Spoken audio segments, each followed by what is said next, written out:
You're listening to BQN. Assimilate the audio.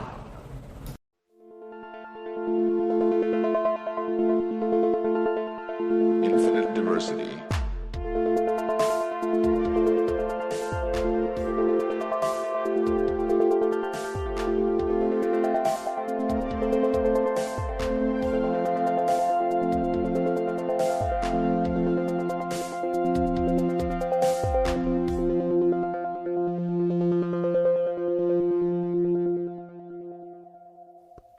Live long and prosper, and welcome to Infinite Diversity, a Star Trek Universe podcast here on the BQN Podcast Collective. I'm your host for today, Thad, and joining me is my co-host, Chrissie.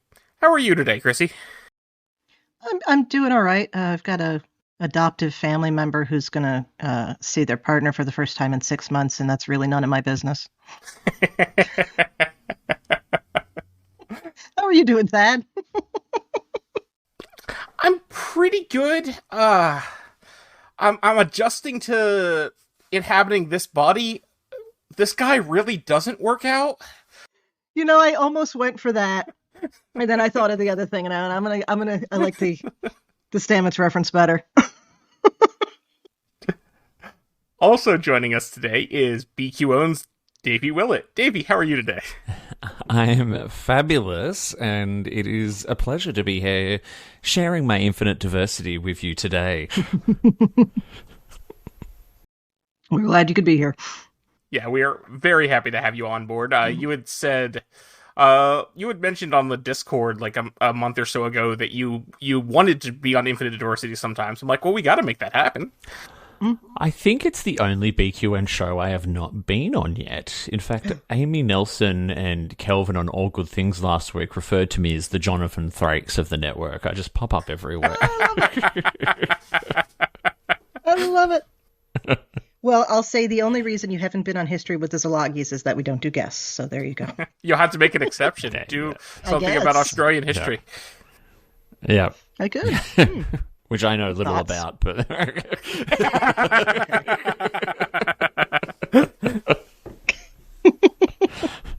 Before we jump into our topic for the day, we'd like to take a moment to thank our Patreon patrons who make our show possible, particularly our associate producers, Carl Wonders and Chrissie De Clerck-Szilagyi. Listeners, you can hear your name listed as one of our associate producers for a monthly subscription of just $10 at patreon.com/BQN. And with a monthly Patreon subscription of just $5, you can join our BQN table reads, where we read through a script of an episode of Star Trek. We just did the Drumhead yesterday, and it was a ton of fun, so definitely get in on that. And at any level, you can join Let's Fly every week, where we talk about the latest episode of Star Trek. And can I just say that Thad is coming for Patrick Stewart's gig. He jumped on the opportunity to do Picard in the table read, and Thad, you were having a lot of fun. It was very cute. And I also sincerely apologize to every British listener for my incredibly poor attempt at an accent. We'll be putting a few little clips out from it soon, listeners. So keep your ears and eyes out for that one. I got to listen to that. I was sad I couldn't get in on that, but it's grading season. Fair enough. Next month we're going to do the monthly from now on. Yeah. So we have some good news and some bad news. The good news is that Star Trek Strange New Worlds has been renewed for a 4th season. They're still currently filming the 3rd season, but we know that's going to keep going, and that's awesome. I would suspect that it's going to get 5 seasons in total, and part of the reason why I suspect that is that they have announced that the 5th season of Lower Decks will be the last season of Lower Decks. And that's disappointing. But I think at this point, it appears as though 5 is the new 7. Yeah, isn't that true? But even as you were saying that, I was thinking in my head, yeah, but if that's the case, then that means that Strange New Worlds is probably not that far off from being done as well. Yeah. And I feel like that's one that could, like, because the episodic nature of it, like, it could just go on for a little longer, like for that 10 years right up until we unfortunately have to say goodbye to Pike, but sigh. Yeah. Yeah. You know, I would suspect we'll get a 5th season, because assuming seasons 3 and 4 do as well as 1 and 2 did, we will most likely get a 5th season. But I would not hold your breath for anything after that. Yeah, I know. I'm very disappointed about Lower Decks, just because I thought maybe it would be different because it's an animated show that they could just keep going and going and going. It surely doesn't cost as much to make an episode of Lower Decks as it does an episode of Discovery or Strange New Worlds. But and I have made no secret of the fact that Lower Decks is my favorite of the new shows, probably my second favorite of all of the Star Trek shows after Deep Space Nine, which will probably never be dethroned. And yeah, I will very much miss our Lower Deckers when they go off the screen. I hope we'll still get to see them in certain ways. We know that they've talked about how they want to do more of those movies like they're doing with 31 to sort of tide people over in between seasons. So maybe we'll get a Lower Decks movie. We might get more That'd be fun. Cameos in other shows. If Legacy or some other late 24th, early 25th show ever gets off the ground, I would expect to see Lower Deck cameos in that. And let's just hope that this isn't going to be the end for the Cerritos. Imagine seeing, like, proper, like, Cerritos, like, not the animated version, like a full, like, CGI model. That would be kind of cool. It would.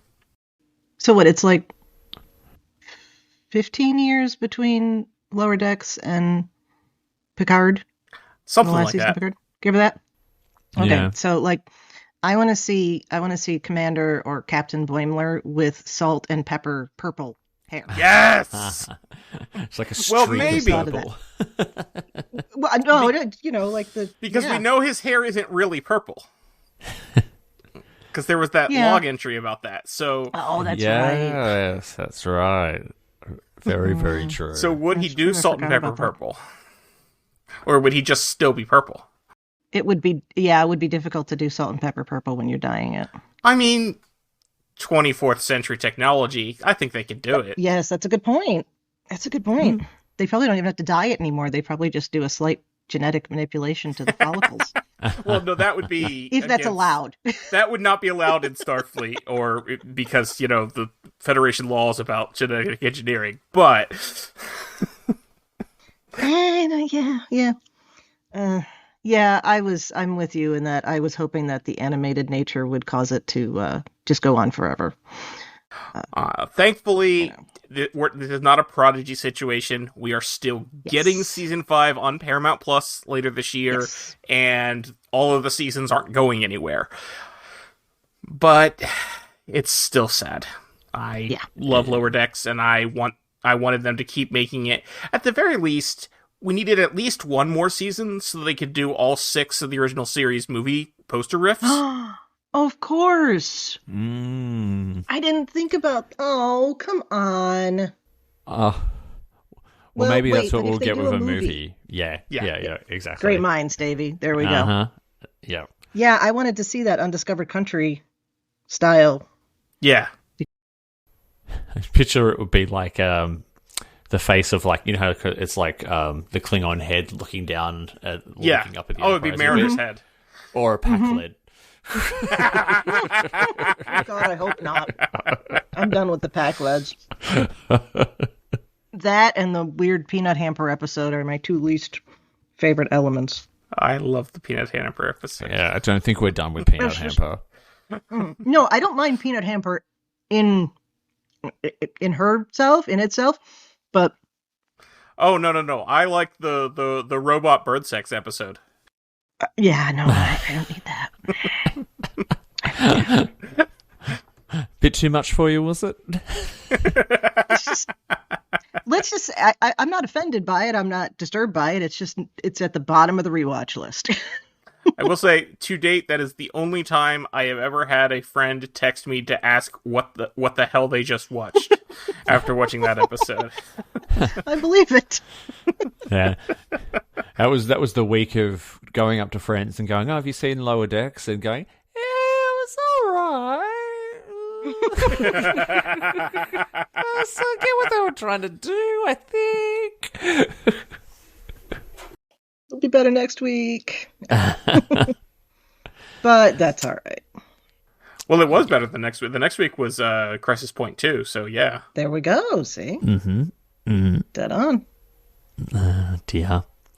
And isn't it sad that I get what they were trying to do. They were sort of trying to like make us happy and kind of soften the blow of the Lower Decks news. But I think they did a bit of a disservice to both shows by not separating out those announcements, to be honest. Yeah.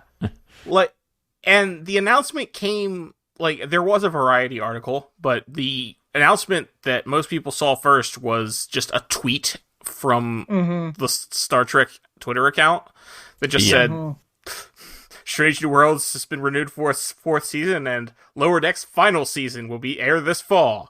It's like, It was funny because you would see a bunch of people like quote it, like celebrating because they hadn't read the whole thing, and then I missed that part.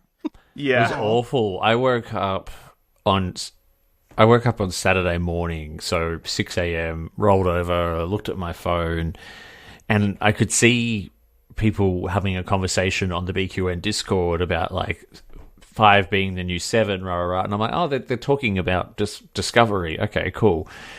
And then I opened up my phone, and the first thing I saw was that little statement from Mike McMahon, and I was like, I did not want to get out of bed. I literally I didn't even see the Strange New Worlds news until like an hour later. So I was just wanting to throw the covers over my head and call the day ruined. Yeah.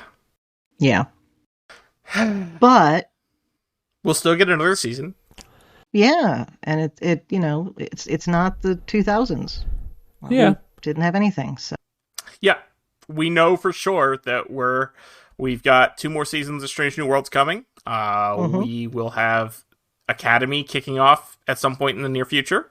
And we're getting the Section 31 movie, and there are, I'm sure, more shows in the pipeline. Oh, yeah. I will say one last thing on it, though, and I've tried to sort of say this as a silver lining. 5 good quality seasons of Lower Decks to treasure forever is not necessarily a bad thing.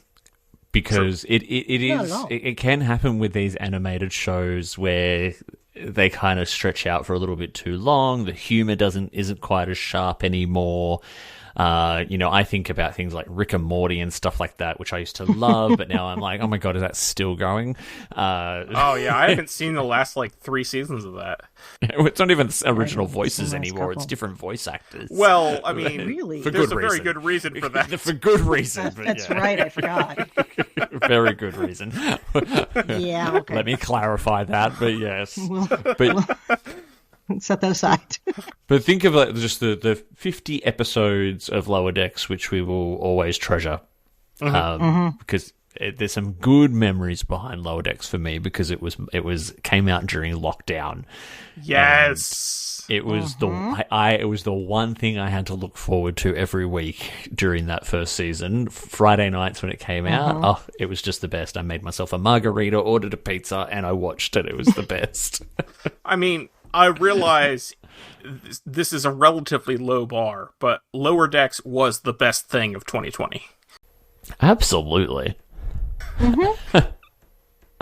Absolutely. That and all the walks I went on, but apart from that, it's like... Yeah.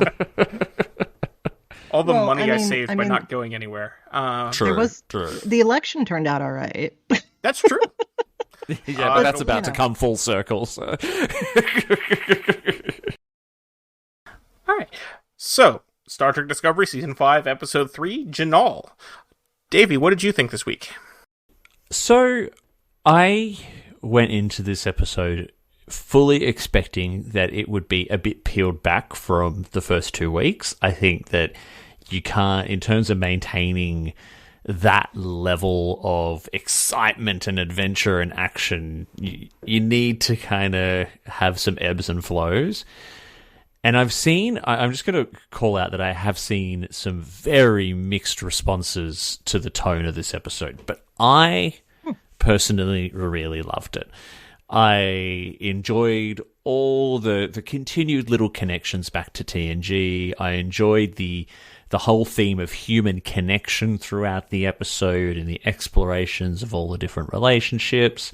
There was some unusual Discovery, plot tying up, final season ending of plots with Gray and Adira and all that kind of thing. I mean, there was some nice tender moments to it, but I don't know if I really appreciate how those characters were treated.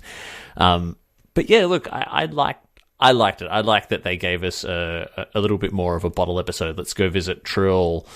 Was it perfect? No. Was it the best of the three that we've gotten? No, but I still had a good time. And I rewatched it yesterday, and I was like, no, this is actually a really good, solid hour of Star Trek, because there's some very Star Trek-y elements to it. In how they treat the relationships and the way Burnham solves the problem with the big Trill monsters, whatever they were called. But yeah, I had a good time. Itchnox. Yes. That one will probably never stick in my head, but sure. Just call them the Trill Dragons. That's what I've been calling them. Thad heard me trying to do techno babble in the table read the other day, so it was not good. That's all right. Chrissy, what did you think this week? I very much liked it. It's. I will admit that the Itronox really, I was like, what? Trill has dragons? Trill has dragons. And I didn't think that until I saw the flaming barb stinger thingies, and I'm like, Trill has dragons. I know that really seems like not terribly important compared to everything else that's going on, but you take what we know about Trill, and then you introduce this animal that can cloak itself and kills you with fire. Kind of doesn't work, but in a good way. I mean, all we knew about Trill before was that they had caves where the symbiotes swim around. I mean, well, I suppose. I guess. I don't know. The Trill didn't strike me as the type of people that have dragons. Who are the type of people that have dragons? I don't even humans. Humans have, and of course we don't. So that's fine. I guess I got distracted by the Itronox. Anyway, so this. I really did enjoy this episode. I think Wilson Cruz should get an Emmy nomination for this, if not a win. But, that's a whole other thing. We have a serious theme of connection. Like, it's literally said at least once in this episode. It's literally said, I think, once in the other two episodes or something akin to it. Which I think, to some extent, does get back to one of the overall themes of Trek, which is connection and not judge slowly, not to take things necessarily at face value and, learn to befriend the people that you think are your enemies and things like that. And a little later, when we're talking about the end of it, I think we have another big Trek theme here that we're seeing throughout, and I'll talk about that later when we get to it. But yeah, good episode overall. Yeah, I think Wilson Cruz is obviously the standout performance this week. He did a fantastic job. You could also tell that he was having the time of his life this episode. Yes. I was thinking back to last year at the Farpoint convention in Baltimore. Wilson Cruz was one of the guests. This was actually like a week and a half before Discovery got canceled. So it was kind of sad because he was talking about how excited he was to hoping for some excitement in season 6 because at the time they were planning to start production on that soon. But he also talked about how there were some great moments that he loved shooting in this season, and I'm pretty sure he was talking about this episode. Absolutely, yeah. He so I heard an interview with him over on Strange New Pod, and he was saying that he was so anxious about doing it, like leading up into the weeks of it, that he actually borrowed David Ajala's acting coach to figure out how to bring the character to life. Wow. Yeah, super cool, right? Yeah. It just makes you think about the whole process as an actor. So he knew he would have had that script for weeks. So he knew he had to create this whole new character. And you just think of, as part of your job, like spending weeks obsessing and being anxious over having to do that handful of scenes. Yeah. But it shows you how much Wilson Cruz cares about the show and cares about the franchise and what a professional he is, I think. I'm a big fan, obviously. Oh, right. No, I love that he actually talked about that. There are other actors in the Trek franchise who might not admit to getting an acting coach to help or even bother to try. So I really appreciate both his respect for what it was and recognizing that, maybe he needed an outside ideas for how to make it work the way it needed to, and that he's willing to tell people about it. So, can I love him more? Apparently I can. Yeah, he was great. And this episode just has some really cool themes to it. Davey, you mentioned the Adira Gray stuff seemed a little shoehorned in, and I do feel that way, but my guess is this was not part of the my understanding is the only things that they reshot once they found out it was the last season were in the last episode. Okay. So this was apparently part of the story all along. And in a way, it does seem a little anticlimactic, but at the same time, think about the ages of these characters. Think about relationships you had when you were that age. Are you still with those people? Yeah. Thankfully not. No. Right. There were some people sort of saying as well, like it was upsetting to see like a proper queer relationship, like a very interesting, nuanced queer relationship kind of taken off screen as well. So I think there was part of the queer community who was upset to sort of say, it would have been nice to see that persist. But I also there were some really great moments in that conversation too, where they broke up, where Gray was like, well, let's try something else. There's lots of different kinds of relationships. I loved that line. I thought, okay. Yes. Yeah. Like, what a great acknowledgement of just what a, diverse and different universe we should be, right? Where it's not straight up, man, woman, monogamy, blah, blah, blah. Like, you have options depending on what works for you. Absolutely. Yeah. And apparently what works for Adira is traditional monogamy. So they are now no longer. But I do like that it was very amicable. There was no fighting. There's no neither of them appear to hate the other. I think it worked well. I mean, it's disappointing to see that relationship taken off screen, but I think it was also handled in a very tender, loving, kind of caring kind of way. Very, very bittersweet, if you will. It doesn't close the door for future. I mean, I know this is the last season, but, picking up in the future. I mean, gods know the relationship between Riker and Troy ended amicably and then came back together apparently a few times that we didn't hear about, and then they got married. So still could be out there for them. Yeah. And I will say specifically on the fact that it's a queer relationship ending. Yes, but unlike when that criticism is rightfully leveled at some of the other shows, Discovery has more than one queer relationship in it. So when say, for instance, Raffi and Seven were separated, ended their relationship off screen on Picard, that was a little more frustrating than here because we still have Stamets and Culber, for instance. Mm-hmm. Yeah. True. Yeah. So, random question about Trill. Those caves must be really warm. I would imagine. Because those outfits, I mean... Sleeveless. Yeah. Just off like, the shoulder what are you number wearing? that I wear to the cave. Doesn't the water steam? Like, I assume it's like a steam bath sort of thing. Oh, probably, yeah. It's just the ever since the first time we saw those, I thought they were weird. So I'm just bringing it up again because we saw more of them. Yeah. Well, in DS9, didn't they say that it has to be a certain temperature? I have a vague recollection of that. Yeah. Sounds right. Yeah. It's been a while since I've seen that episode. I also... Yeah.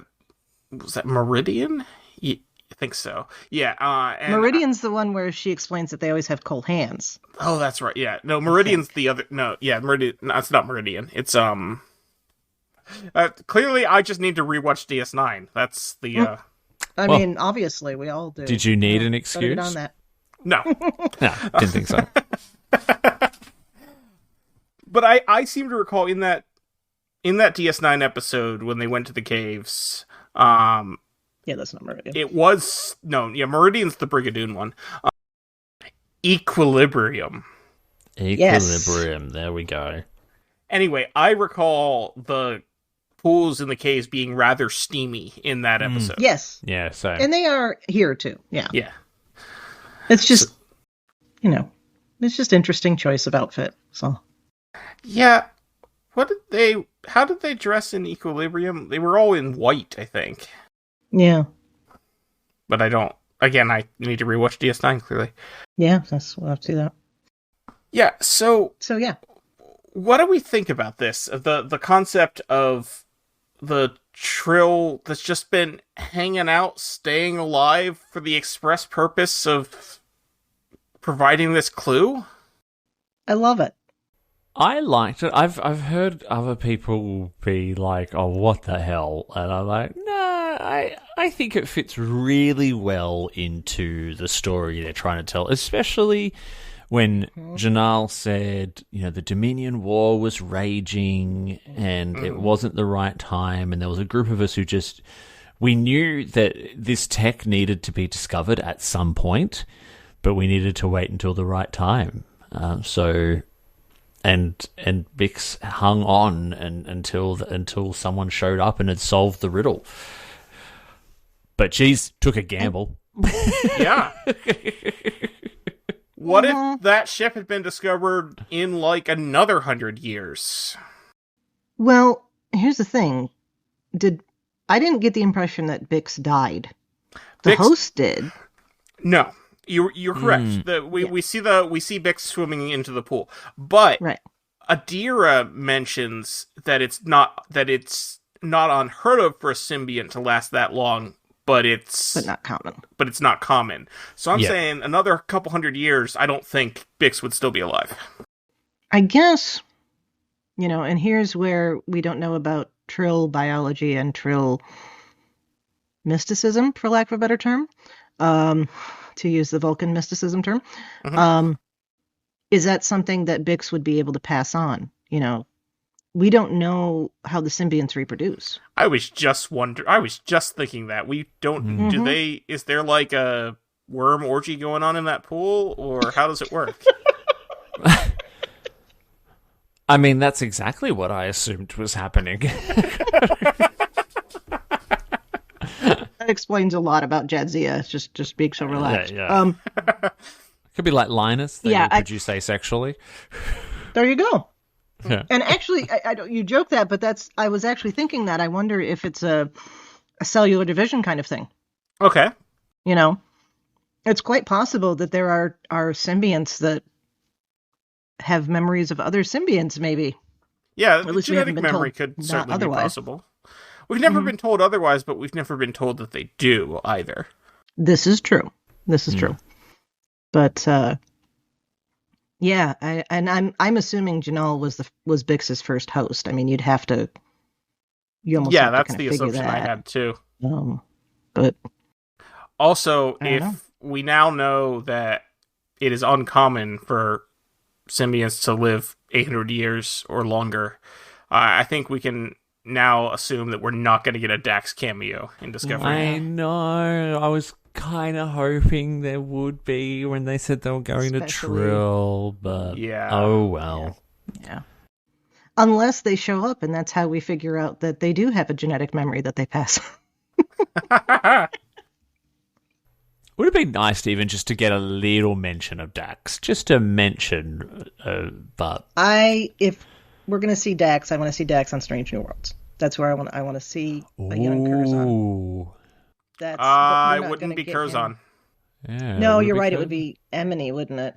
Emily, or there's another one in between Emily and Curzon. The one that O'Brien was, the engineer. Who was the one who had hooked up with Dr. McCoy?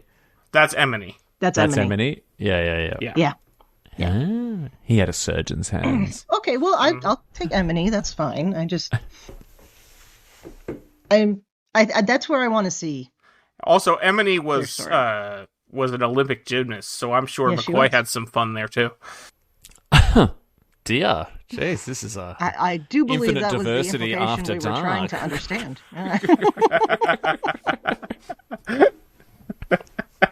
Had the hands of a surgeon. More reasons to rewatch DS9 that we didn't need.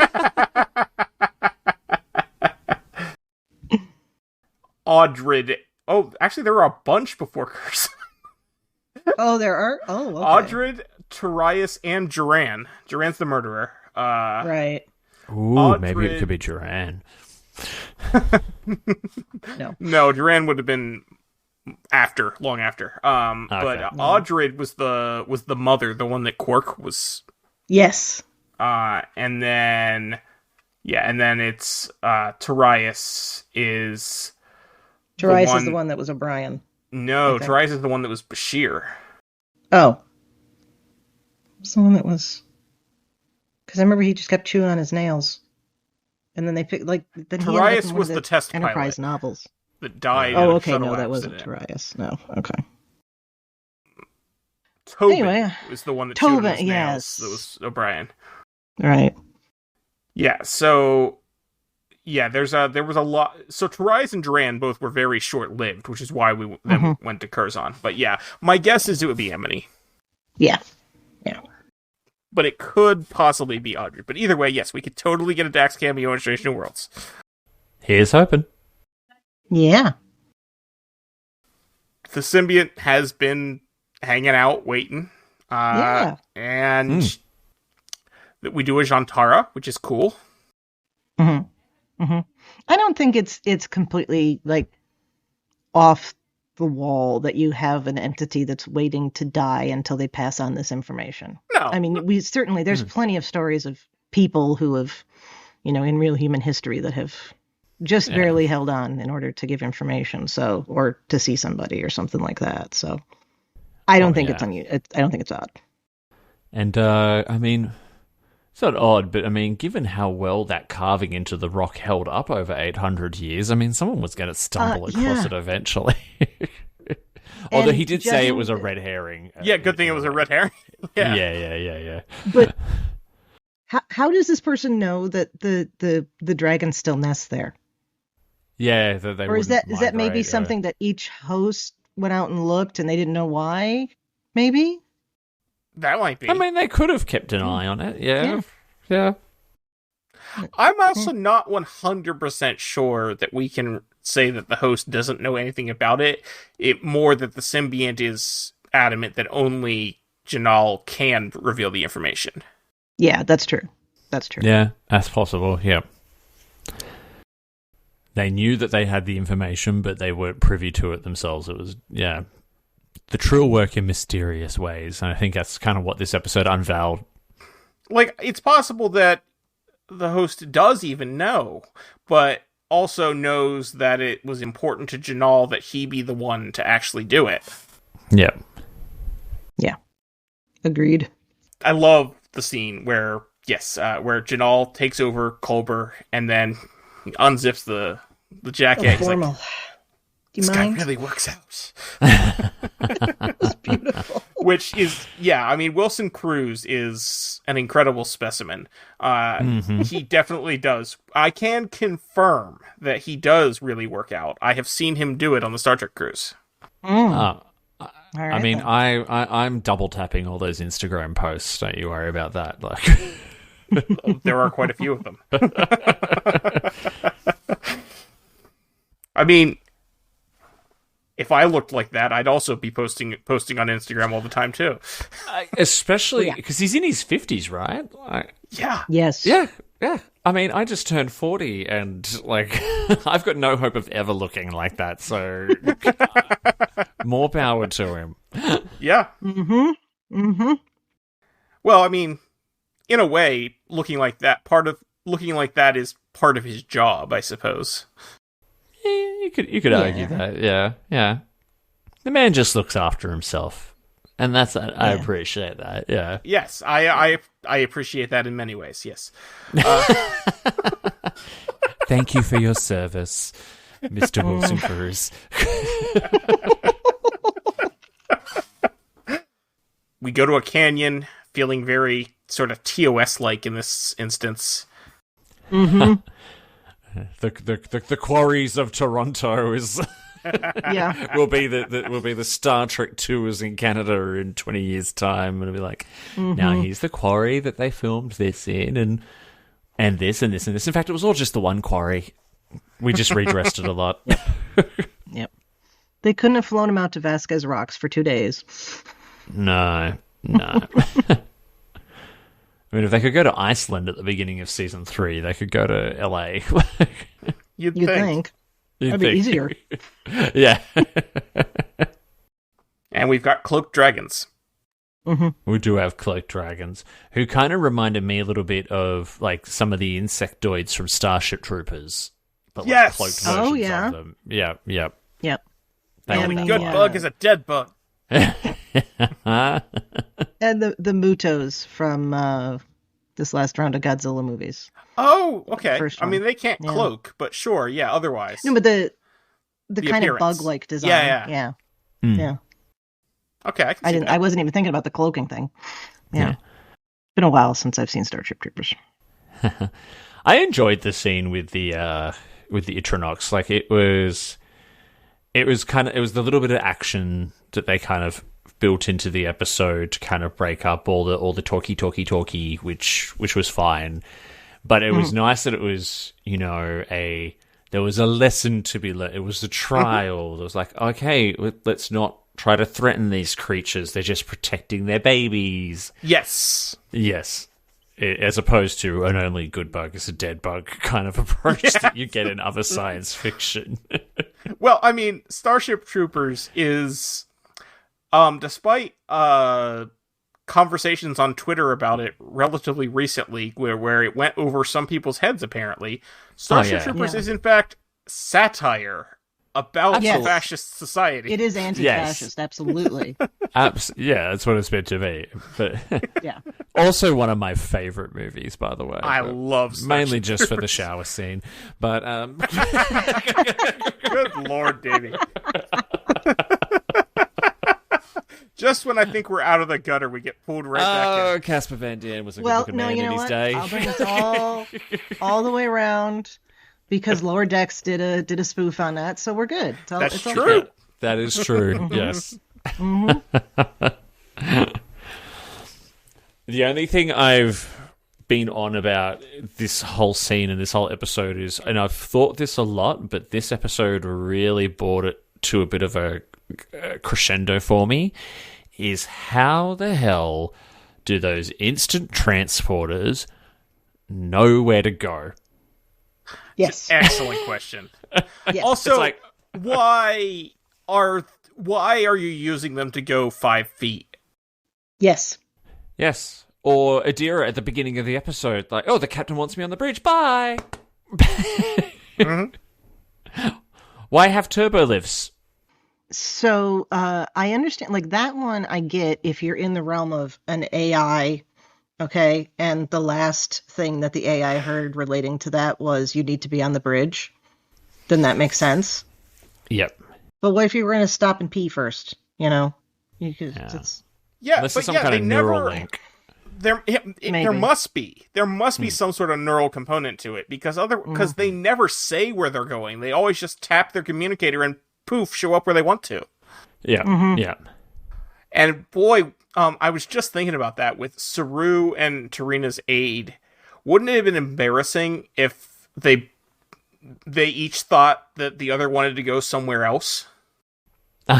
Oh, yeah, because they walked into that They little both disappear compartment. at the same time and reappear directly above. What if, like, Saru thought he wanted to go to, like, the Arboretum outside or something? Yeah. I mean, why go anywhere, really? Really? Well, they don't need to. They established that cone of silence that Burnham had, so... Yeah. I mean, it's almost kind of taking the piss a little bit, right? Because I feel like in the early seasons of Discovery, there was a bit of a, like, God, they just overused the transporters. It was always like emergency site to sites. They never actually went into the transporter room. So they were like, well, we'll just invent a technology, which means we can conveniently use them whenever we want. Sorry, Chrissy, I think I cut you off there. No, you're fine. That may very well be. And I also like that in the context of the Scenzo had the very old transporters that they were concerned, or Burnham was concerned about how they functioned in the first episode. But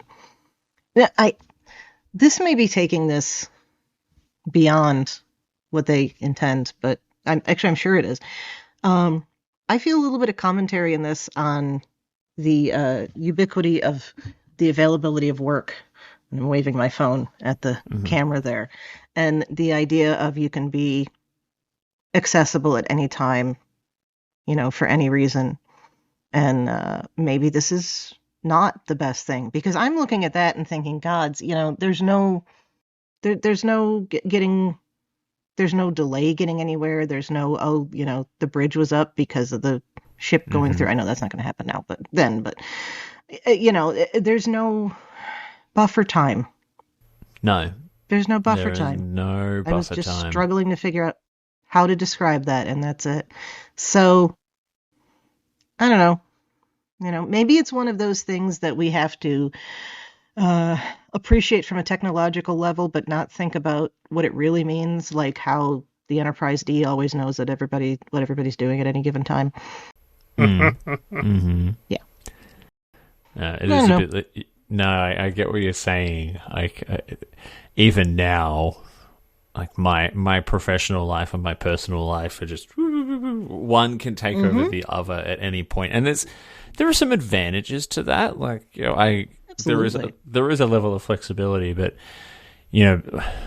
my life is no longer confined to the hours I'm in the office, because the technology, especially over the COVID years, came along really, really fast, and we learned that we don't actually need to be tied to one spot to be working.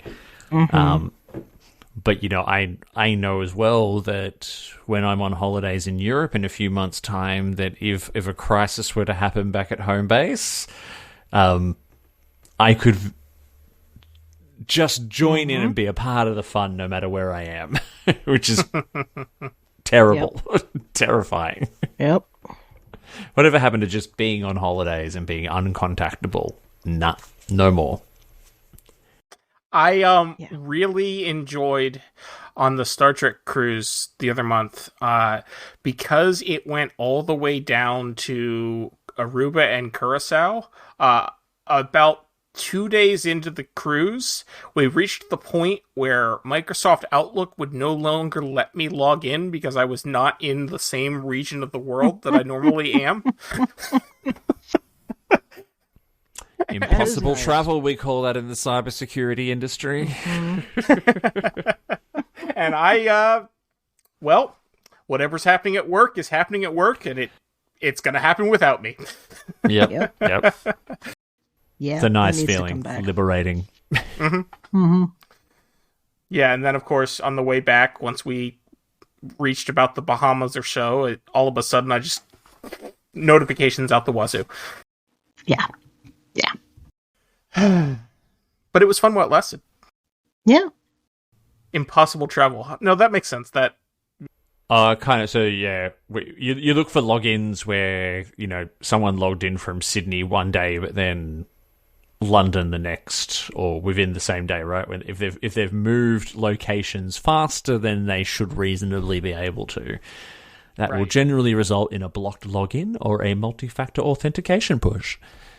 Ooh, so that's not what happened with mine. It straight up, like, the license for my work is only, I guess, for it's region Outlook locked in certain regions. Wow, your work is paying for a very cheap Microsoft 365 license then. Yeah, they've probably geo-blocked it. We do that. My company does that I geo-block any country that we don't have employees in. So, right. Yeah. Sorry, I just went full cybersecurity mode on you there. That makes sense.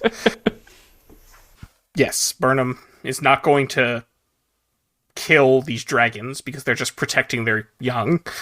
And that was the whole thing. It was a test the whole time. How Star Trek is this? This is so... This feels like something straight out of TOS. Yep. Do you think, though, that, a lot of the Starfleet officers we've seen would have taken that route, though, if given the option, right? I thought about that. Because they were saying, like, in the 24th century, the Dominion War was raging, they weren't... But, like, if Picard were on this mission, he would have done the same thing. Yeah. If Cisco were on this mission, he would have blasted away the dragons. But that's a whole other thing. Janeway would have beamed them into space. She would have been like, get off my ship. You uncomfortably remind me of my abandoned children. Yeah, exactly. I miss my puppies. It's true though. As a test, it doesn't completely make sense, and nor is the galaxy in the most unified of states. The Federation is the weakest it's ever been. They keep talking about the fact that the Breen are sort of, agitating the Tholians. Yeah. The Breen got mentioned again this week. Third time. Yes, they did. Yeah. We're gonna find out what's under those helmets, I think.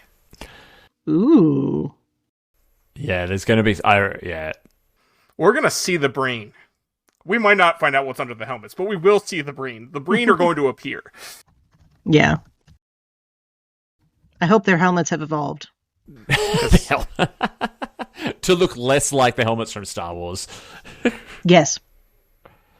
I do love that book canon where it's the fact that the Breen outfits are because there's several different species and it's to give them all an equal footing.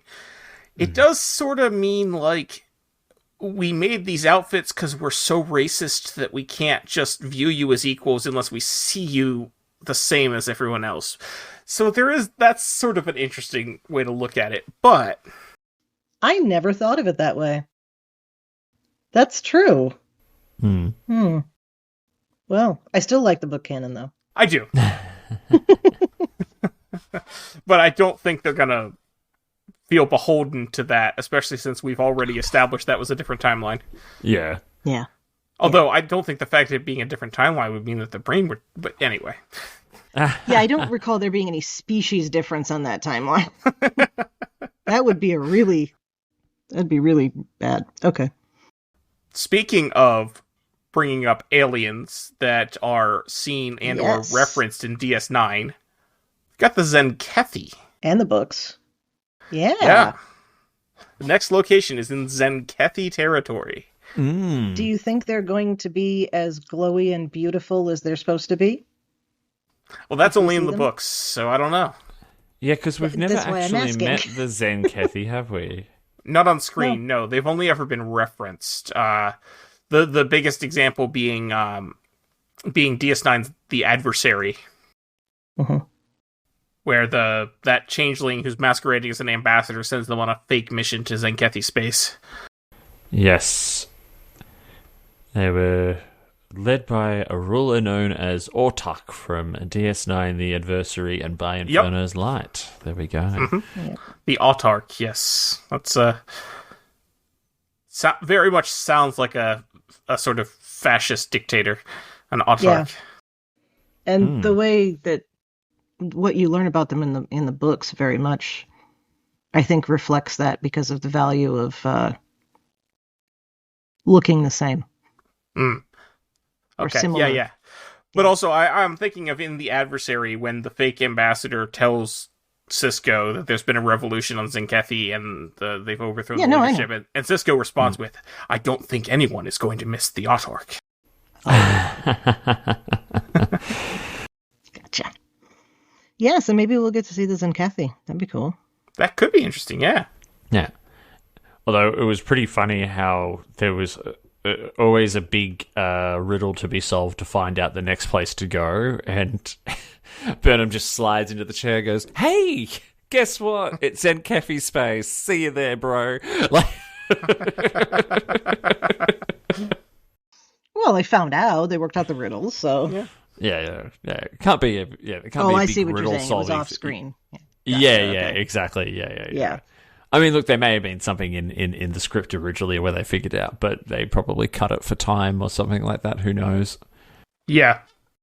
And we assume that the Bix host has passed on because we see Bix swimming around in the pool. Yeah, no, I think that was... Yeah. It was all but said, yeah. Maul has planted something on Adira. Yeah. Presumably a tracker of something, so that they can follow them to Zenkethi space. Yeah. It's that thing that Spock put on. Meridian patch? Yeah. Thank you. That I couldn't think of the word. So yeah. Yeah, so we're going to continue on with the search next week. But for the moment, some other things happened this week while we were talking about the main story.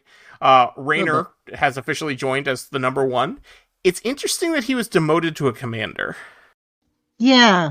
Maybe that's like, what's his face in the motion picture? Decker? Yeah. Decker. Yeah. Yeah. I mean, it did seem a little harsh, but... I mean, although... Actually, now that I'm thinking about it, it might be because he had his captain's commission probably longer than Burnham did, so he would have had more... Yeah. They couldn't have the first officer have more seniority than the captain. Yeah, maybe. Which is why it was okay for Spock to be a captain under Kirk, because Kirk had that rank for longer. Possibly. Yeah. Possibly. But no, because Saru was still a captain when he was Michael's number one, and he had been a captain for longer, so never mind. That just blows that theory out of the water. Well, no, he'd actually been demoted. He was drummed out. Yeah, exactly, yeah. So he was... I mean, functionally. Yeah. I mean, Kirk can get demoted, so he was demoted for his actions and for not... He was demoted back to a captain, yeah. From Admiral, yeah, so that's one down or two down, I guess. But he was still a captain. But what I was saying, Spock was a captain, was the... Yeah, I think you can be a captain and be an executive officer, yeah. Right, so that's what I'm saying. I was saying, well, maybe it was specifically in this instance because Raynor had been a captain for so long, so he would technically have seniority, but that doesn't apply because because Saru had been a captain for longer than Michael, and he was just fine as a captain as the first officer. Yeah. Yeah, so that argument doesn't work. So never mind. Yeah. Well, Tilly was acting first officer when she was still an ensign. So. Right. Yeah. That may have been something unsaid between Burnham and Vance. That I'll take him on, but he has to. The chain of command must be established appropriately. Possibly. And if I were in her position, I would want that. Yeah. I'm just thinking because Saru was still a captain until he left the ship. But I don't see either one of them. I don't see either Saru or Burnham feeling like the other one's going to step on their toes. Right. And the same having to be in that and position. the same was true with Kirk and Spock, as Spock said, "Jim, I have no ego to bruise. The ship is yours." which is not true. Vulcans absolutely have egos. Yeah, but not for him. Not for him. Yeah, so Rayner is now the first officer. It's interesting the way he's doing the 2 minutes with every crew member. He is being a dick. But I also think that's 21 words. But I also think Tilly is going too far as well in her criticism of a superior officer. That's what I should have done for the opening. I should have thought of a 20-word. Okay, sorry. Yeah, she is stepping out of line, but I think she's like, I'm an academic now, so I'm not in the chain of command in the same way. So, yeah, it was.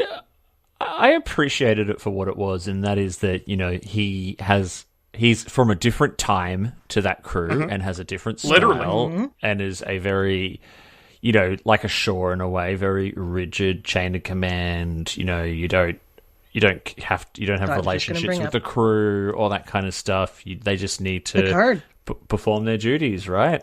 Exactly. So I kind of got it, but I also got that there was hey, you'll have to get used to us as much as we'll have to get used to you. I guess I feel like she could have said she shouldn't have been quite as antagonistic in the way she said it. Yeah. It's very true to Tilly, though. I mean, yes. it's out of line, right? Like, it's surprising that, that she gets away with it, but it's also very true to the character to not be able to, she can't not call it out, right? And I think that's what I like about Tilly. It's, I've certainly had a lot of bosses in my time that I would like to speak to. The way that she spoke to him, haven't we all? To be honest, and I probably would not have stopped at word 19 or 20 the way she did. But yeah, like it is out of line, and like I was even thinking is that as I saw it, but I also I loved that scene. I actually thought it was very funny, and I thought it was very, very Tilly. Yeah. And I think she was right. Out of line or not, I don't think he would have paid attention otherwise. He needed a metaphorical slap upside the head. And that was... She gave it to him. Yeah. Right. But I'm kind of hoping that we don't get the Shaw arc with him. I don't need 2 seasons in a row where we're like, oh, this guy's a dick. Oh, no, I love him. No. No, I don't think he's... And then he dies. He might die. He might die. But... I mean, because the first officer of Discovery is now the revolving door that the captain of Discovery was. But... There is that. There's also a whole new bridge crew. I don't think of him as a dick in the same way as Shaw. I think he has a different style, but he's not as much of an asshole as Shaw. This is true. No, he's not. He's almost not. Shaw was like deliberately an asshole, right? Like he was very straight up about it. This guy is just okay. He's Miranda Priestley. Like he's just like that's all. Like Devil Wears Prada reference there, everyone. Thank you. I got you. Thank you. I haven't seen it, so that's okay. Well, really? Yeah. It's classic. It is a classic. It is absolutely worth watching. I will tell you that's one that the movie came out while I was working at the bookstore, and it was one of those, like, I never want to see this again. I have shelved 150 copies of this in the last week. It was a very popular book. I don't even want to be associated with it, and yeah. Fair enough. I have never read the book, but the movie is definitely worth seeing. I have heard. But it'll be interesting to see where Rayner goes from here, right? So we've got what 7 episodes now to get to know him as the new first officer, and I imagine that there was probably intentions because he was, as was saying, right, like they didn't know that this was going to be the end, so there was an intention to introduce a new first officer character who was going to maybe push Burnham a little bit because I think she kind of needs that. And they were very deliberate in saying that as well. And like, you need someone who is going to challenge you, so on and so forth. But it'll be interesting to sort of see how much of a role he plays. Like, because I always think first officers. I think of the Riker first officer. Riker protected the captain. Riker went on the away missions, and that tradition never continued. Like, Chakotay only went on the boring away missions. To be fair, any mission Chakotay goes on is by definition boring because Chakotay's there. Exactly. But Burnham's always at the center of the action. Like, she is the action hero of this series. And so cowboy diplomacy. Rayna's just going to become another Chakotay. I'm worried about that. That's unfortunate. Could you imagine Kira telling Sisko he can't go on a mission? You go over my head again, Major. I'll have yours on a platter. Like, I absolutely don't think that Kira would be afraid to do it. I just don't think she ever would. Because he... Yeah. No, because he's... I'm trying to think if he ever told her as much. Because she just up and left lots of times. Yeah. I'm and sure they had such a different relationship, those two. Oh, yeah. It was, because it was their working relationship. Well, she wasn't Starfleet, so exactly, yeah. She was definitely subordinate to him in the chain of command, but they were it was two military outfits, if you will, working together on the one base. Which created a very interesting dynamic, which is why Deep Space Nine is amazing. Absolutely. Honestly, your big takeaway from this episode is watch Deep Space Nine. Yeah. Everything I need to know about life, I learned from. Yeah. That's probably true. Mm-hmm. So Raynar does have a little bit of a, at the end, he kind of gets it right. So it'll be interesting to see. Yeah. I hope he just doesn't magically become everyone's best friend in the next episode. Yeah. But I don't think so. No, but you could kind of see, even because it brought that whole connection thing, right? As he's looking around the bar, seeing everyone having a good time, and he's drinking on his own. You can see, okay, I appreciate what this crew is. And he does know the people, at least on paper. Exactly. He does indicate that. And so that's a step in the right direction. And with that information, he can bring a bowl of chips and actually have so funny. I love her. The last one of these I went to, they had chips. And I love that we have more Linus. Yeah, that was cute. And we learned that they are not involved in the raising of their children, which is interesting. Yeah, it was interesting actually. And they're reproducing asexually, which means they're basically just cloning them. I mean, biologically cloning themselves, which is an interesting. I don't know. Like at some point, it might be genetic drift or something, or lack of genetic drift. I don't know. Not lack of genetic drift. I'm trying to. Anyway. Yeah. Well, it depends on how perfect the cloning is. Yeah. And obviously they've survived this long, so I don't even know why I brought that up. So it appears that the progenitor has created like basically a Genesis device, which I guess kind of makes sense. Yeah, it does. More or less. And that's going to be my shorthand for it until we get something better to call it. I was thinking about Genesis. Yeah.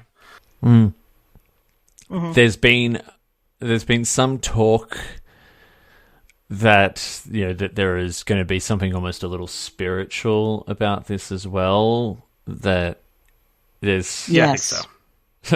I even heard some people see my saying notes. Yeah. Yeah, I even heard some people saying on another podcast the other day that they hope Burnham doesn't become another Cisco and evolves to become a mystical prophet of some kind. I didn't even go there. Or what if Burnham meets Cisco? Well, it'd be a different actor, but yeah. What if it's not? What if they've been hiding that from us? Oh my God, people will die. There will be literally people, at least one person will have a heart attack or a stroke and die from that, yes. No, I think if that happened, it'd be Sirach Lofton. I don't think we'd see. Oh, yeah, Brooks, that would make sense. Probably be Sirach Lofton. That'd be cool. That'd be cool. It would be cool. I doubt that that's... Although it would be interesting if the prophets turned out to be the progenitors and all of that. Stranger things have happened. True. Before we step away from Rayner and Tilly in the bar is called Reds, which I feel like there's a reference there that I'm not remembering, so somebody tell me if there is. Well, it was a Ferengi bartender. And yeah, and that was the other thing. That's probably a reference. I was like, is just Red his name, and he calls it Reds because that's like Quarks? Like, who knows? Maybe.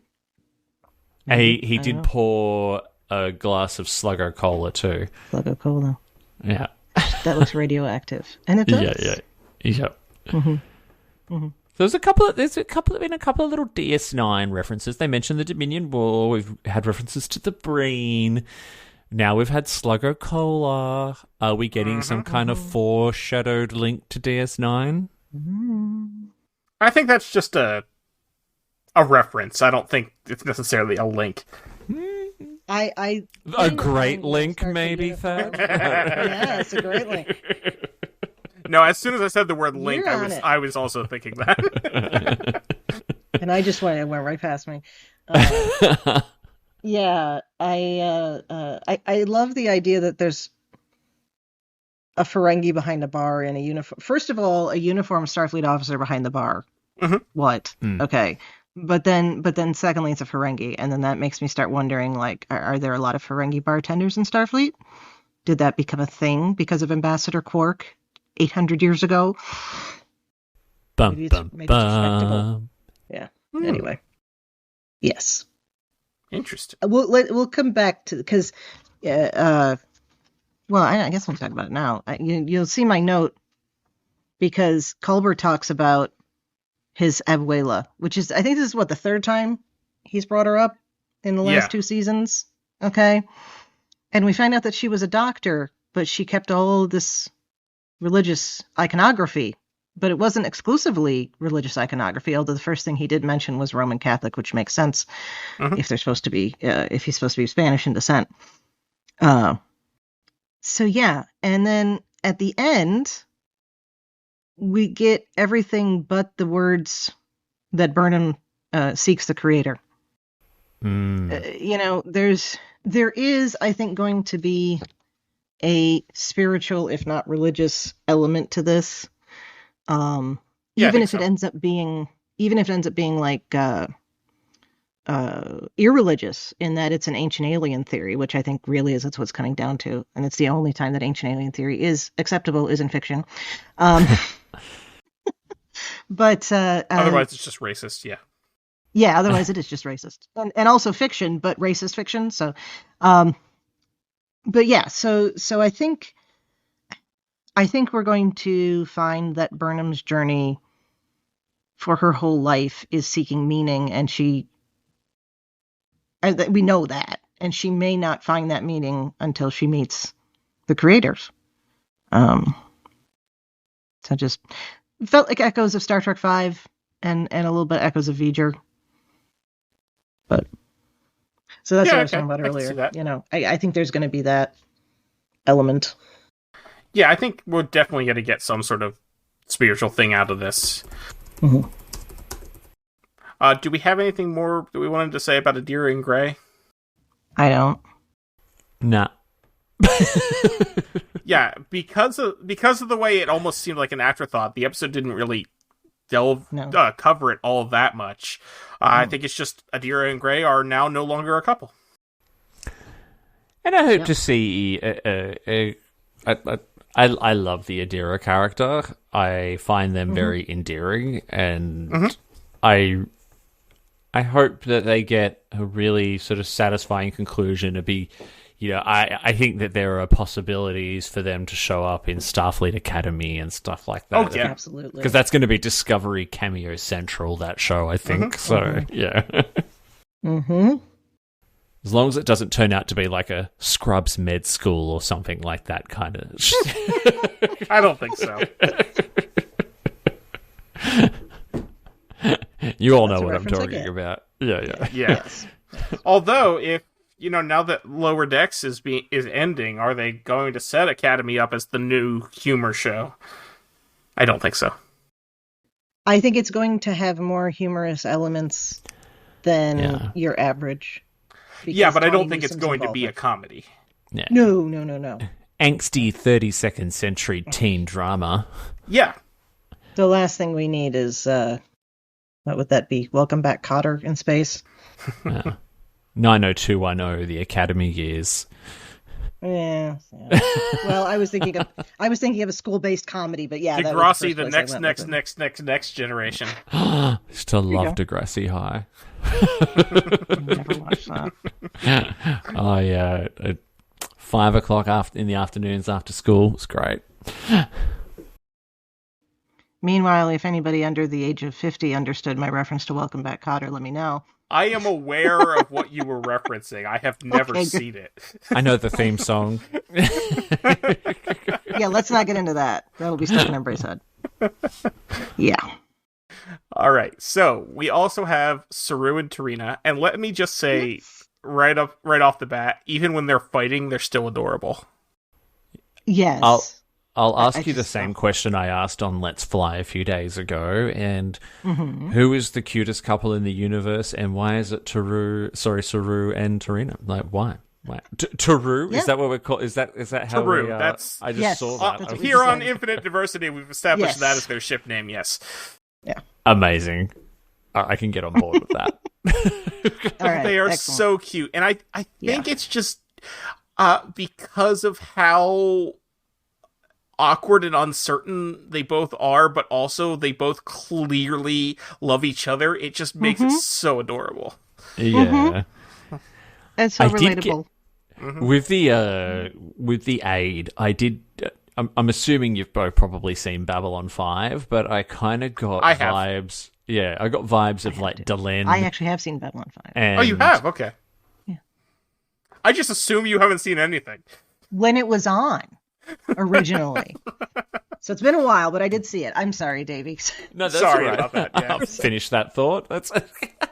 Apologies. I got the vibes of like Delenn as the ambassador. I remember she had the aide who was played by Bill Mummy. Linear. Who was Linear, who was in love with her the whole time, and a little critical of Captain Sheridan at times, or President Sheridan as he became.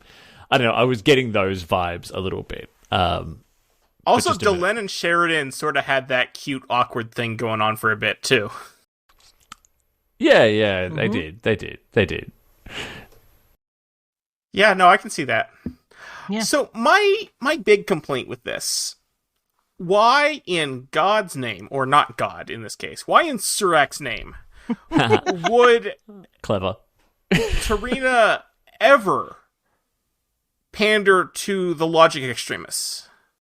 Are they the logic extremists? This is She's the Vulcan not. purists. So I think it's a bit. It's the same kind of thing, but it's a bit different, right? Yeah. Well, yes, as I read, the Vulcan purists are the same Vulcan races we've known since Enterprise, but Well, no, she's not, but, like, her aide thinks that she should. And, like, that seems... Right. Yeah, I don't know. well, he's mansplaining her job to her. Yeah.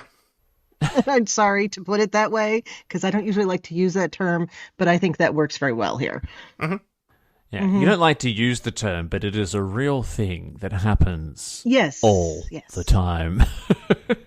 Constantly. I But you don't know like what? to use the term because usually I just say, no, that person knows what they're talking about. Actually, Chrissy, I'm not sure you fully understand what mansplaining is, let me tell you. Yeah. Sure. Go right on ahead. I'll just sit here and smile and nod. It's a thing, though. Even as a gay man, I sometimes catch myself doing it to everyone, and I'm like, oh, hang on, stop what you're doing. Stop talking down to people. I've definitely had to catch myself as well. Yeah, and I have to be honest, I'm not proud of it, but it's something I've found every now and then. I'm like, I have to ask myself, I'm like, am I mansplaining this right now? Am I being really condescending and awful? You know what? The fact that you think about it and you recognize it and you think to correct it, it's not the first thing that comes into your head. It's the second thing. That's what I have heard from people about things like that. It's like, you have that instinct and then you get past it and go, no, that's not how it's supposed to be. So, that's a good thing. A lot of mansplainers would never even occur to them that they're doing something wrong. Yeah. Right. I had to explain to my old straight makes housemate that he was mansplaining things to his girlfriend, and he was like, oh, is that what it is? And then he proceeded to mansplain to her what mansplaining was. So...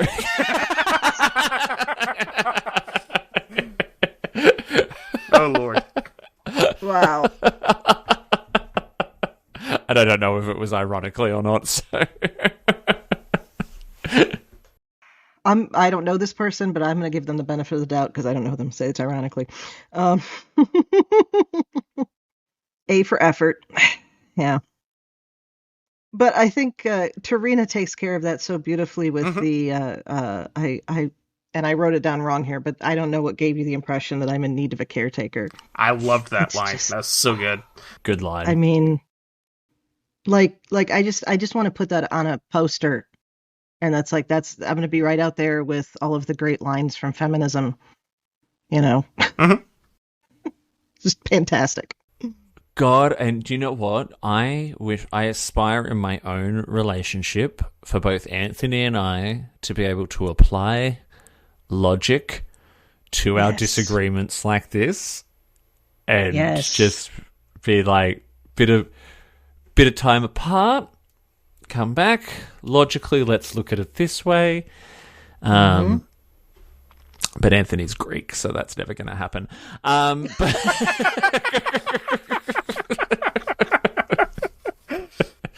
Love you, babe. You'll never listen to this. That's fine. No, but I can already hear Rhea and Christos starting to type up their replies to this email. No. Rhea will agree with me 100%. Christos might too. Yeah. Please direct hate mail to Davey. No, that's all right, because I'm half Italian, so it's the same thing. Yeah, there's a fire. There's a fire in them, and it's part of what I love about it. Well, Anthony's actually Greek Cypriot, but it's very same. Yeah. I aspire to have a romantic partner who describes me as handsome and erudite. I love how she handles that, because he's obviously embarrassed by it, and she calls him out on it in such a way that it makes him feel good about himself, right? Mm-hmm. If it troubles you, we can take it out, but it is true. So cute. I love Actually, when Anthony gets home from work tonight, I'm going to say to him, I'm like, babe, would you describe me as handsome and erudite? Be careful. And he'll be like, what are you talking about? Like. And is dinner ready? Like...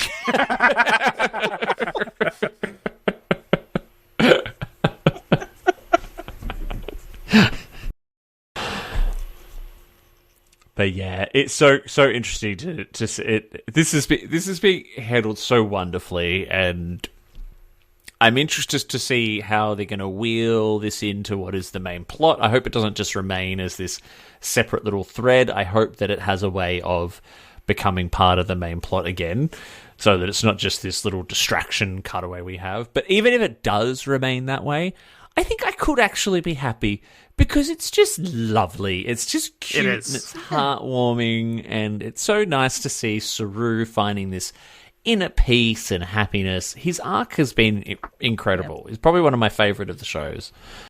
Mm-hmm. I think we will see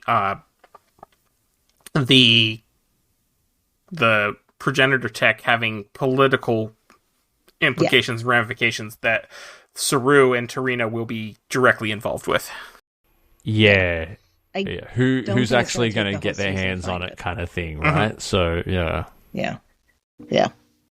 All right. I did actually want to call one other thing out.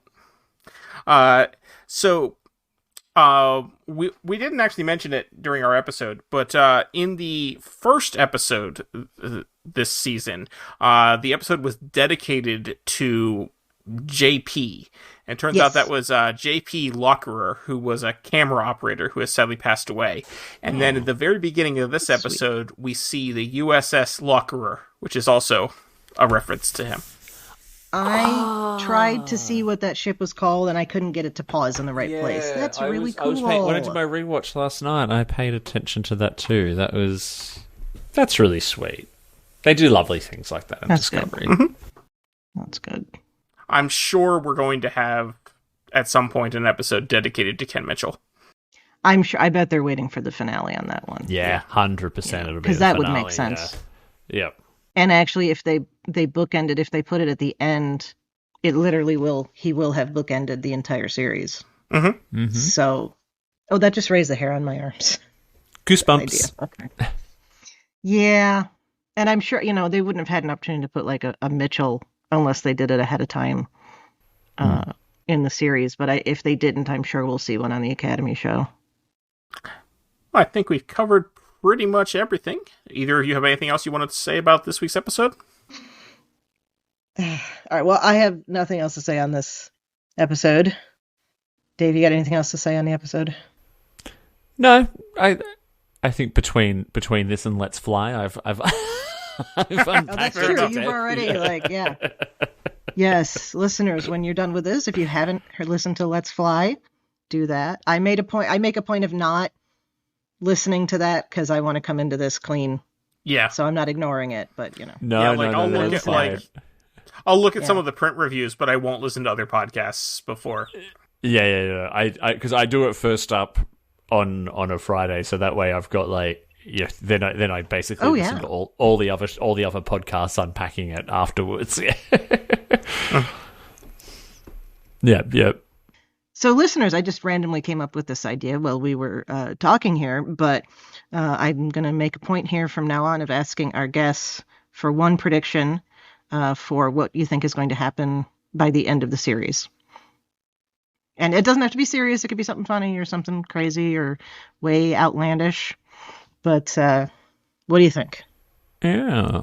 Look, it's not my own prediction, but it's one that I've heard a lot that I'm actually hoping that gets done, and I hope that it gets done well, and that is that there'll be a tie-in to the short trek Calypso by the end of the series. That something will happen so that we whatever it is that winds up with Discovery, thousands and thousands of years in the future like that that all gets explained somehow. I'd love to see that because Calypso is a wonderful little short trek. Yeah, I want to see that too. I agree that would be good to see. I think, and I already said this earlier in the episode, I think we're gonna get. They've been mentioned 3 times now. I think we're gonna get some sort of encounter with the Breen this season. Yeah. This is gonna sound kind of ridiculous, but I did say the same thing before. Listeners have heard me say it about other shows. As I thought that Picard was going to die at the end of Picard, I think Burnham's going to be dead at the end of this series. Holy shit, Chrissy! I do. The term is this is not because I want it that way. Yeah. Okay. Well, she's going to ascend and go hang out with Serac, but she's literally going to become God. No. I think. Just saying that got dark. Wow. Okay, but it's not going to be like a terrible thing. It's going to okay. It wasn't. I didn't feel like it was dark when I said it for Picard. It felt like it would make sense. Well, no, but Picard was an old man. It was before what we knew.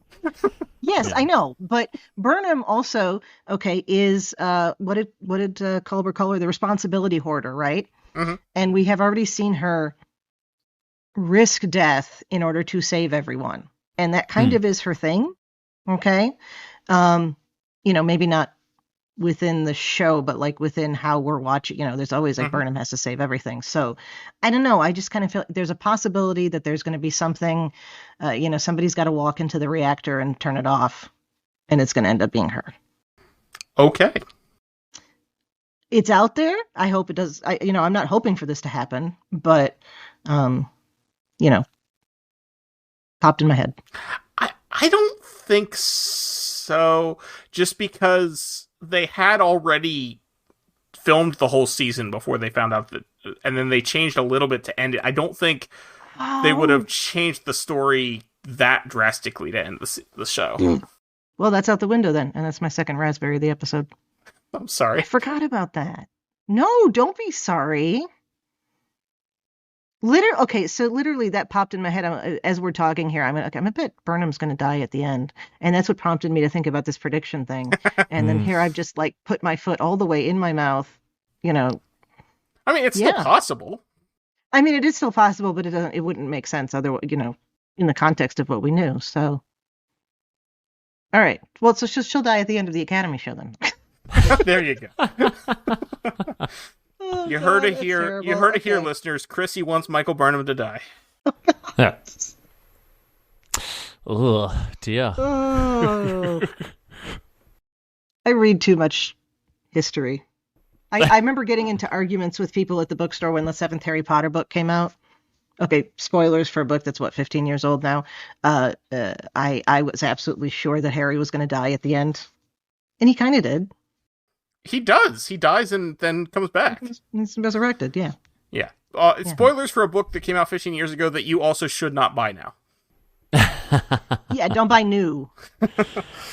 Yeah. There's enough copies floating around if you haven't had an opportunity to read it. Yeah. Just find it in one of those like neighborhood like book things that people set up out the front of their houses where you can swap a book out, like a really ratty old copy of it.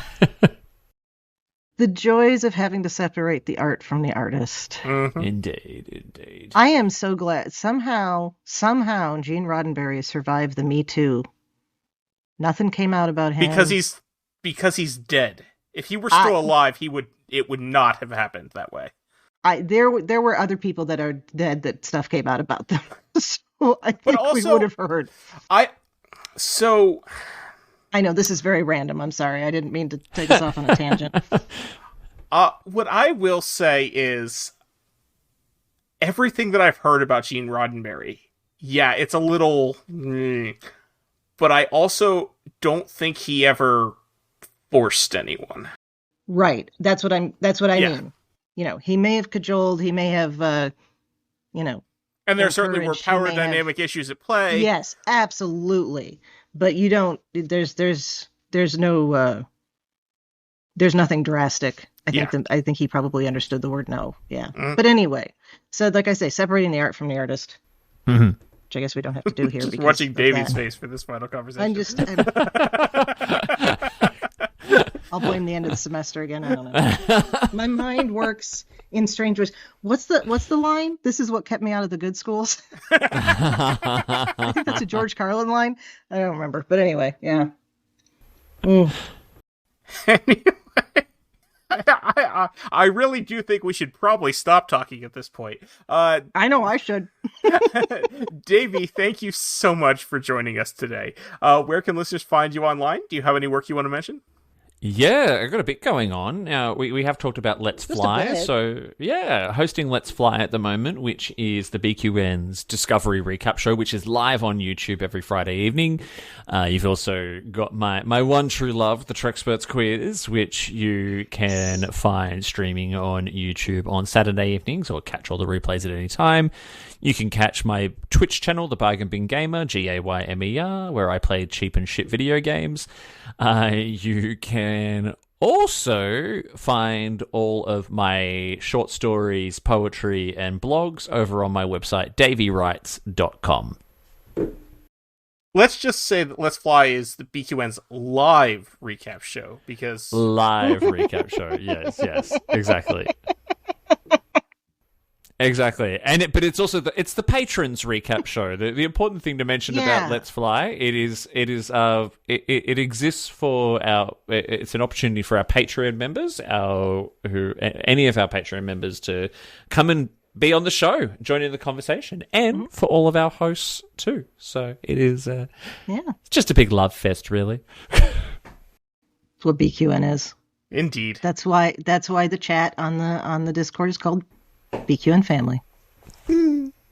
Chrissy, where can people find you when you're not coming up with crazy ideas? I was going to say, when you're not complimenting your partner on being handsome and erudite. Ooh, I have done that. I might have even used those words. Anyway, in addition to here on Infinite Diversity, you can, of course, find me on History with the Szilagys here on the BQN, and that's after the semester's over. We'll be coming back to twice weekly short history podcast I do with my handsome and erudite partner, Jason. I'm also happy to chat about our shows in the BQN Collective on Facebook and in the Discord, as we said. And I'm on Twitter and Blue Sky at the Goddess Livia, where you can see my opinions about Star Trek history and leftist politics. Let's see. Thad, where can people find you when you're not pondering the best way to have the Federation worlds work together over the issue of security? That's complicated. I got serious there. Yeah. You can probably still, the best place to find me is probably still on Twitter. I guess I'm there till the bitter end. I am... We all... at Tyrannicus, that's Tyranicus. I am also under that handle on like about 1 billion other social networks, so you can find me there too. And you can hear me on the podcast I do with my friend Carl called License to Spiel. That's licensed with a C like the British do it, where we started out talking about James Bond, and now we talk about other movies that we watch.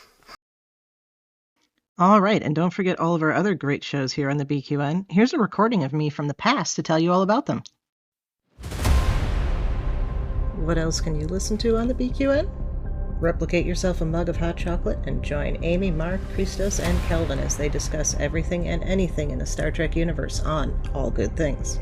Boost yourself with an energy drink and join Davey on YouTube and Twitch for reviews and live streams of classic, cheap, and sometimes more recent video games on Bargain Bin Gamer. Brew yourself a pot of coffee and join Jeremiah to discuss Star Trek Voyager on The Captain's Couch. Mix your favorite cocktail and join Mark and Matt at Cinema Z to discuss the films you probably missed but should definitely check out. Pour a cup of tea, Earl Grey, hot, and listen to Stephen and Keith as they discuss the next generation of Trek on Galaxy Class.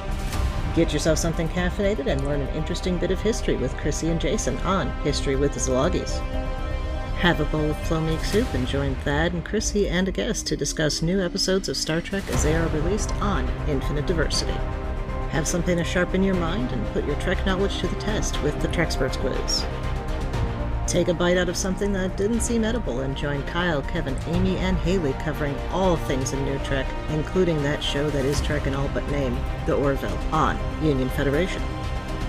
Get your Sunday brunch ready for The View Screen, a live weekly talk show hosted by Kelvin and Amy with featured guests talking about all things Trek. Pour a glass of wine and spill some tea with Christos, where he discusses current Trek news and events and explores the world of fandom via guest interviews, all with an LGBTQIA+ perspective on What's the Tea, Bev? And Patreon members get to pass around that green bottle of Aldebaran whiskey once a month on the round table, and they can listen to It's Green with Mark White and Amy's Math Moments. Thank you very much for tuning into Infinite Diversity. Thank you to Zach Tripp for the wonderful theme music, and Mark White for the awesome show art. Please subscribe in your favorite podcast player, and don't forget to rate and review us there as well. And if you'd like to reach out, you can find the network on Twitter and Blue Sky at BQN Podcasts, or our show specifically in both places at IDIC Podcast.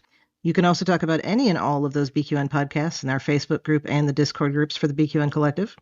And when you hear from us next, we'll be talking about the next episode of Discovery, Face the Strange. Until then, we bid you peace and long life. I face the strange every time I look in the mirror. Don't we all?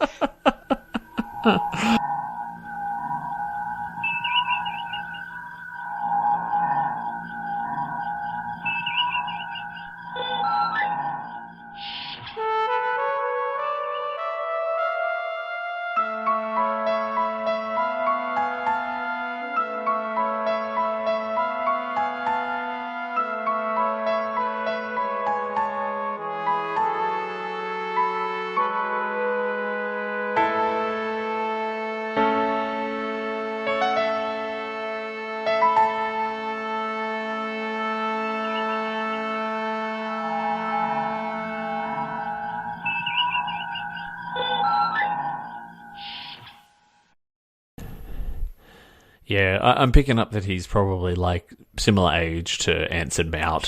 He's got that kind of daddy kind of vibe to him. Yeah, no, he's more rugged looking than Anson Mount, which is saying something. Yes. But yeah, Anson's just classically handsome. So yeah. Yeah. Oh yeah. Yeah. I mean, He's beautiful. I'm not saying that Callum Keith Rennie doesn't have some daddy going on. I'm just saying he's got nothing on Anson Mount. Well, no, I mean, that's the baseline by which all daddies are measured.